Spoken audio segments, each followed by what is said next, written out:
Майрымбек Осмонов, сезім.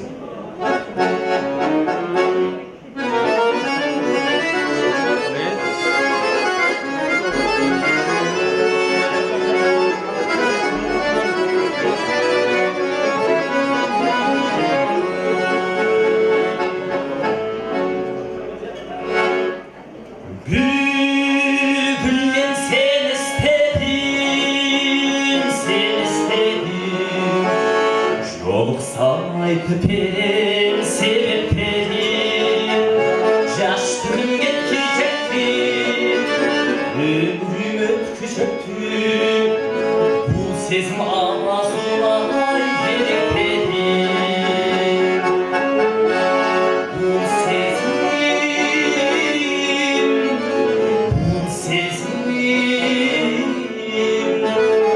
Bu sezim ağzıma gereklerim.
Beymin kaydan seni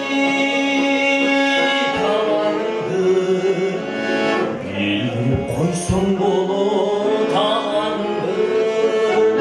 Kıslanmay dik teseldim, yazıp bütpösöndüm, sağındım şaru kerim canandı.